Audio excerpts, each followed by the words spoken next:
My friend Matt, who hates anime, has been away all week, so don't know if I'll get a Pitchy and Pals cast up in the next few days or not. But in the meantime, I have seen Castlevania Season 2, which sucked. I want to unpack this a bit more in this off-the-cuff little video. I might actually do something more comprehensive on it, but I think it's really interesting in its failures, as it demonstrates a lot of the weaknesses of this post-video-on-demand services binge-watching approach and what it does to television shows. So, for those who haven't seen Castlevania Season 1, it is an animated series written by Warren Ellis based on some scripts that I recall seeing like a decade ago, where it's Castlevania 3, so there's this outcast vampire hunter from a line of vampire hunters, but it's the 15th century and people are still very scared of anything related to magic. And so our hero Trevor is a miserable recluse and drunkard who just bums around. The first season was 4 episodes long, and it's a really tight demonstration of the first act of a 3-act Hollywood story. You have your backstory in your first episode, your moment of calling for the hero in the second episode, the point of attack in the third, and then fully establishing the exact nature of the conflict in the fourth. And it ends on this little triumphant note of Trevor's had a bit of growth, and he's now actually someone who's willing to go kill Dracula. He's got a witch friend who's going to help him kill Dracula, and also the son of Dracula who wants to help kill Dracula. Cool, they're going to go off and kill Dracula in the second season, which was also planning to be 4 episodes, the second act of which probably would have been 3 episodes long, and then the third act probably just the 4th episode. But you don't exactly need any sort of complex resolution here, because, it's Castlevania 3, they're gonna go to Dracula's castle and they're gonna kill Dracula. And maybe feel a bit sad about it because the backstory episode was about establishing the potential for Dracula to not be a horrible murder man and actually use his privilege for good, but he decides not to. I could do some really obnoxious fan, nerd, nitpicky type things like, hey, this story's set in Wallachia in 1457, yet there's heavy influence by the Catholic Church, which makes no sense because there should be mosques everywhere, like Wallachia is part of the Ottoman Empire by that point. Or other fun nitpicky things like, the second season introduces Camilla, which makes no sense because the vampire Camilla is pretty much always, including in the lore of the Castlevania games, she's always based on the real person Elizabeth Bathory, who was a Hungarian noble in the late 17th century, who used her power and privilege to capture many young women and drink their blood and bathe in their blood, in the hopes that that would keep her young and beautiful. But ostensibly, Castlevania the animated series is about seeing some vampire hunters go fight some vampires, and they're gonna say fuck and say some funny things. And you go, hey, that's a bit of fun, as some disposable schlock. I want to put a pin in the Camilla thing, though. I'm gonna come back to that in a bit. So, what is the problem with Season 2? And the first problem is, the show was extended. It was originally going to be 4 episodes for the second season, but there was sufficient buzz and sufficient clicks and engagement time and social media engagement, all the metrics which Netflix uses to determine if something's successful when it's not specifically drawing money from any one show, to say, okay, we're going to up the ordered episode count to 8.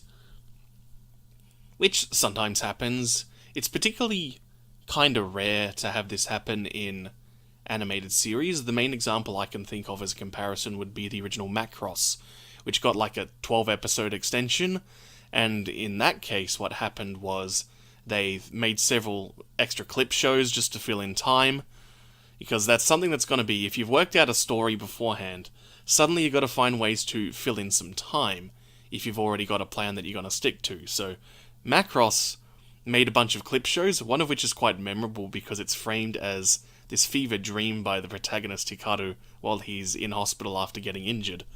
And that episode is just a psychedelic mess. The iconic, I keep getting shot in planes, so I better save the girl on this magic flying bicycle, is a scene that occurs in that episode. And the other neat thing that Macross does with this sudden extension of episode counts is it has this really, really long post-story, where the main climax, which you would normally have in your sci-fi show, happens about 10 episodes from the end, and then it just starts exploring in depth what's happening to this world and these people after the war. And that's really neat. What Castlevania Season 2 does, though, like, when I heard extended episode count, I assumed the story was going to be, now that we've assembled this team of 3 people who are learning to get along and are gonna go kill Dracula, therefore, what would normally happen in a TV context where you're making a show that is watched week by week, episode by episode, you want to have each episode be its own complete story that is in turn in service of this greater story. I'm slowly working on a piece on Cowboy Bebop, and one of the things I want to get across there is how Cowboy Bebop has this overarching holistic noir story, but every episode is also kind of the same noir story. So anytime you're watching Cowboy Bebop, you're watching small pieces of this greater story, while also every episode is maintaining the same sorts of themes and ideas in a smaller scale, so what the show's about is working itself into your mind on multiple levels. And of course what makes Bebop even more special from there is that it manages to recontextualize that sort of theming in a whole bunch of different skins, so it's always exciting and fun to see what ways it's going to explore its ideas. And so I was kind of expecting and hoping that what Castlevania Season 2 would do is then spend some more time having our heroes travel to a bunch of different towns and explore some different facets of the land and its people, since the first season was all about this conflict with the church and its hypocrisy and its witch trials. And so I was expecting, hey, maybe you'd have some where, like, there's some which have greater influence from the church, some which have less influence from the church. Spend some episodes looking at how different groups handle this whole vampire and demonic invasion situation going on. Then have some other episodes where, say, they're like going through the forests, and Mad Forest from Castlevania 3 plays, which is a cool song. And, you know, they travel around fighting some stuff and then make their way to the castle and kill Dracula. What it instead decided to do, though, is different. Netflix has started to impact its editorial process by giving writers data to indicate what sorts of things lead to optimal engagement, what is most likely. I guess I should backtrack a bit here. With television, the goal is to make each week make you want to tune in next week while also giving you a complete story, so you stick around for the whole episode and don't switch the channel. With Netflix, binge watching is essentially the endpoint. You want to make people feel like they're getting their money's worth out of the subscription service, and you want to ensure that people keep watching the show that they've already started on. And this leads to scripting episodes in a way that they're not complete stories, but rather they're a bunch of scenes that serve this holistic story. The holistic story is all that really matters. And so they're more like scenes from a movie than they are part of an individual story. And so the way that you got to keep people watching once the next episode rolls over without them, you're not so much competing against switching the channel as much as you are, hey, I've been sitting down for 3 hours, I should maybe exercise, or go eat, or do something productive with my time. So what it will do is it will have a bunch of scenes which give this sense and try and draw you into a world. And then the final scene will be the one where there's this big twist or this big dramatic moment to make you go, oh no, now I've got to see what happens next. So now as the counter is rolling on, the credits have had their big button saying, next episode playing in 5 seconds, I'll just let that run through, because I want to know what's happening now. So when you take that approach, combined with the other thing that's happened is, this show is ramping even more into what I guess is known as the prestige drama style of genre, which has its roots in things like Lost, but you can also see it much more in things like this, and The Sopranos would be the other big one there. But even then, there tends to be, to a certain degree, complete stories in each episode, especially with The Sopranos. But Lost is very much a bunch of scenes and a bunch of world building, and then there's some big, shocking swerve to get you to tune in next week. And that's been extrapolated even further in shows like Game of Thrones, and pretty much everything on Netflix will take this approach. Stranger Things is a good example. I can't really recall the content of... I really liked Stranger Things, but I can't really recall a lot of what happened in each episode. I remember the general flow of the plot, but not, hey, episode 3 is when this happens, or episode 5 is when this happens. I remember the penultimate episode of Stranger Things Season 2 because it was this surreal, out-of-place moment that felt like something you would see in TV rather than in video on demand. But you then combine that with the sorts of shows that have been big and popular and notable for being the binge watch big hitters.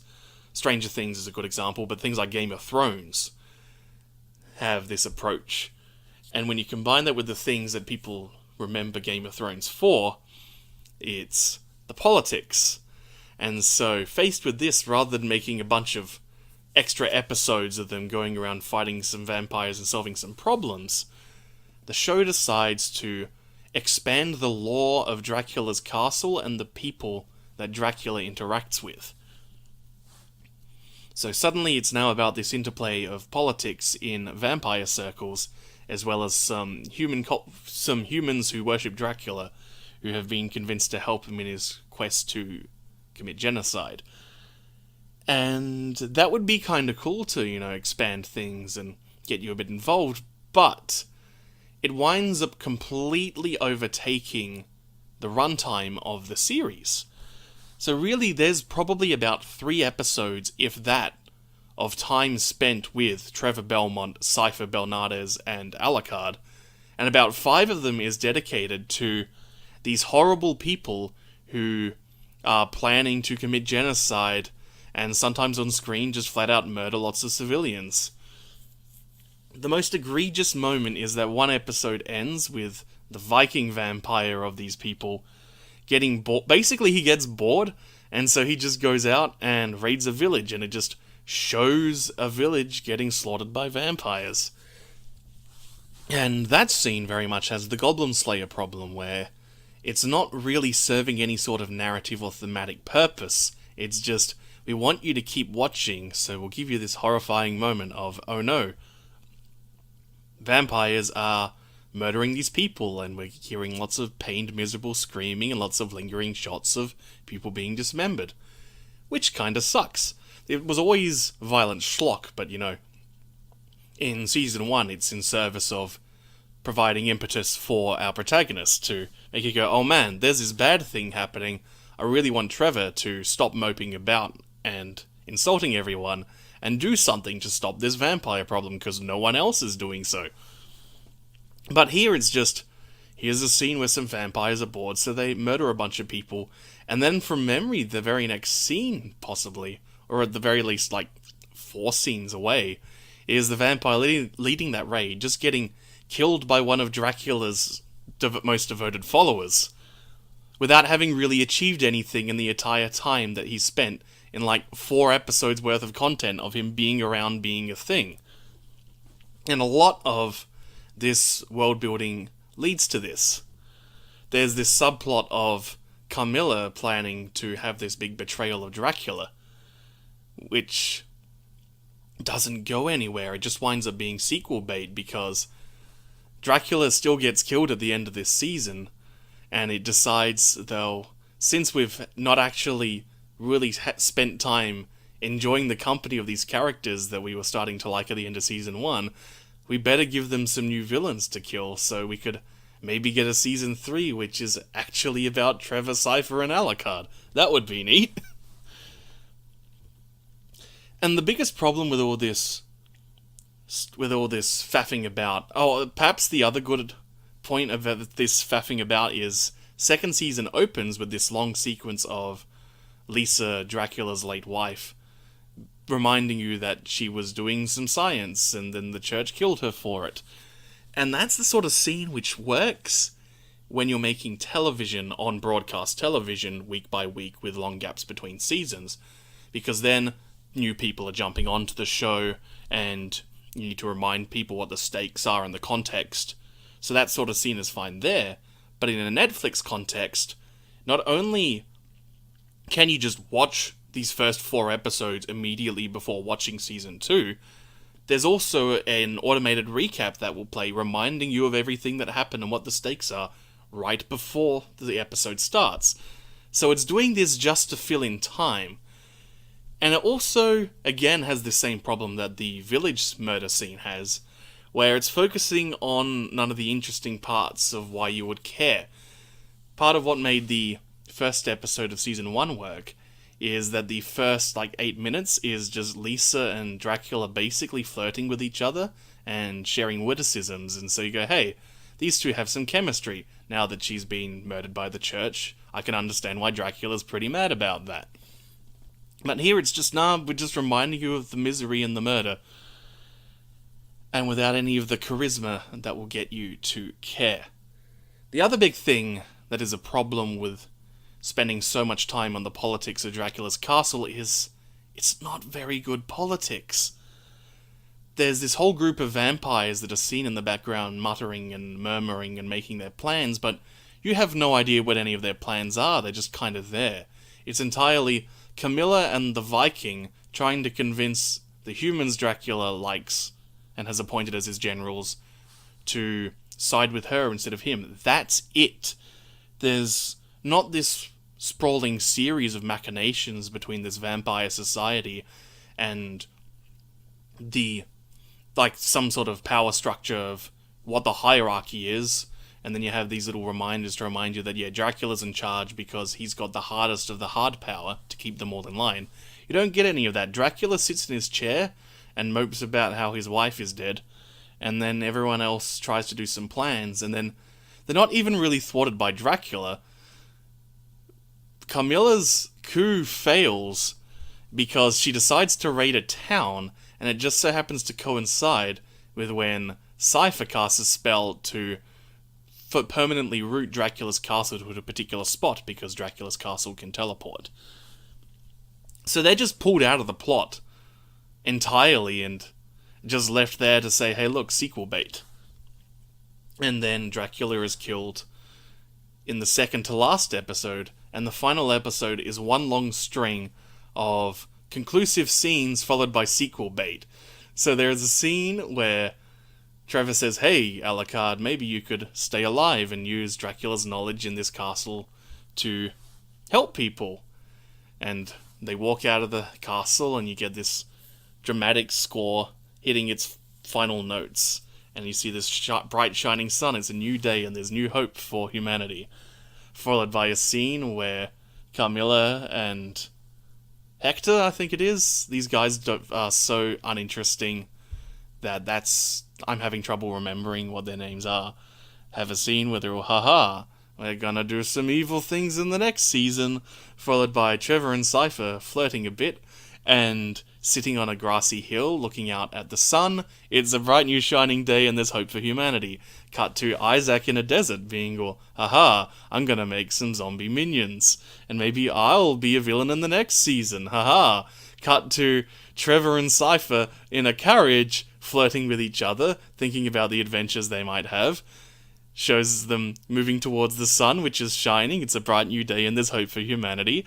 And then Isaac is still in the desert with his zombies walking in line with him now, saying, haha, I'm going to use these zombies to be a villain in the next sequel. And then it cuts to Alucard being sad that he killed his daddy. The end. It's an incredibly bad final episode and really brings all the problems that I have with this season into a singular moment. It is impressive that for all my complaining about this show being just scenes in sequence without any of the singular story value that television has as a format over just making a long film, I do actually remember this episode because it's all these problems condensed into this single half-hour moment. I guess I should be nice and say that the animation for fight scenes is pretty sweet. There is a lot of very good use of anticipation to really add, and follow through to add to this real sense of weight.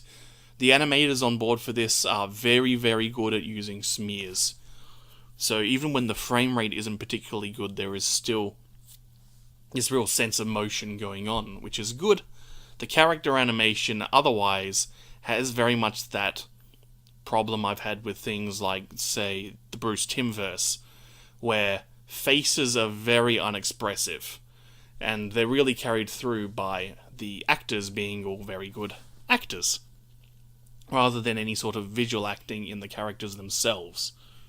And so finally, obviously you should try not to have expectations of things not because, expecting things and being passionate sucks, but because you aren't the person writing a text, and other people have different ideas, and they're going to make things different to what you're thinking they will be.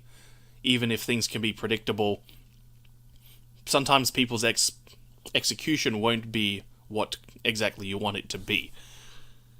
And I'm just giving this little preamble to have what I was kind of expecting and hoping Castlevania the animated series would be if it was successful enough to get renewals. As I said before, I was expecting this format of the crew in the second season having these little adventures on their way to killing Dracula. Then what I thought they would do with this going forward is, how that we've seen and gotten to know these people and they've had a fully fleshed out arc, we would then be able to move on and explore the concept of the Belmonts eternally fighting Dracula in different contexts. So you would then move from Castlevania 3 to Castlevania 1, where, having gone from miserable, bitter outcast, we then go to a story where the Belmonts have been established as these great, powerful heroes. And you depict Simon Belmont as the special, this chosen one, the latest in the line of the bestest vampire killers ever, and Dracula's afoot, so just everyone around Simon's all, yeah, this is your destiny, go meet it, you're the hero, go take that journey. And so he confidently and quite competently goes through beating the crap out of whatever monsters are around and on his way to Dracula, and he kills Dracula by the second episode. And you do this as a 6 to 8-ish episode run, where, hey, he's achieved his destiny quite easily, and that this is the plan that Dracula's set in order to set up Castlevania 2, where Simon is overconfident and filled with hubris and privilege, and because of this he's able to be manipulated into achieving evil, as then Dracula's able to appeal to his ego to get him to cut up Dracula's body rather than cutting off the head and staking the heart, and thus his body parts are spread throughout the land and able to manipulate the land itself, which is basically the setup for which is how the NES game Castlevania 2 operates. So then Simon is then directly responsible for corrupting the land and making things way worse for everyone else because of his pride. And so then the rest of that season 3 would then be this journey of introspection and self-discovery and redemption as people become less and less trusting of him because he's made things way worse by doing what they expected him to do. And things like that. I thought that would be a pretty neat way of expanding the ideas behind Castlevania 1 and 2. And then from there you do say Rondo of Blood, which also has a very nice simple setup of Dracula's attacking and he's kidnapped Richter's girlfriend, so Richter's got to go beat up Dracula and save his girlfriend and all the other girls that the cult of Dracula kidnapped. And along the way, there's this character called Maria Renard, who, if you take the correct route and found the key in level 2, then you can go save her from being kidnapped by the cult. And she's this little girl who's all, hey, I'm a vampire hunter too. And in the game, Richter just laughs and goes, ha ha ha ha, women can't be fighters, and walks away. And she's all, Oni-chan, because it's a game from 1993, from Japan. But then, of course, if you pick Maria Renard, you discover that she's obscenely broken. She has a double jump, extremely fast slides, projectile weapons rather than a whip, which can operate in tandem with her movement without the wonkiness that is traditional Castlevania mobility. All of her sub-weapons are all very strong and also based on the Chinese zodiac beasts. And she also has a stand, like from JoJo's Bizarre Adventure, as a secret move that is obscenely powerful. She's very clearly one long string of jokes, but you could build on this to then make the story of Richter Belmont one of toxic masculinity, essentially, and misogynistic presumptions. So then you can frame him being this great hero who's gonna go save the girl, but then you can spend a lot of scenes with his girlfriend in captivity with the other girls being very snarky in the way that a lot of the Castlevania show that exists is. And honestly, you could write in a subplot where she actually successfully mounts an escape and helps thwart the cultists to a certain degree, and then like Maria runs in and helps them as well, while Richter goes to kill Dracula.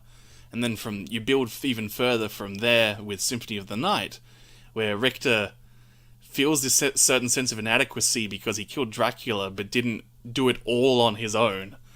And so this then leads to, as the castle pops up again in Symphony of the Night, which you would do as like your season 4 or as part of season 4 or potentially a season 5, is then this further sequel series of Richter then going forth, well, I'm gonna go solve this vampire problem entirely on my own, because I'm the bestest, manliest man and I can do that. And then he's manipulated further, potentially use things like the succubus that's in Symphony of the Night, or illusions cast by Shaft, to then further have him fall and ultimately get corrupted, as he then is so fixated on proving his manly strength that he's able to be led into committing great evil acts in this process.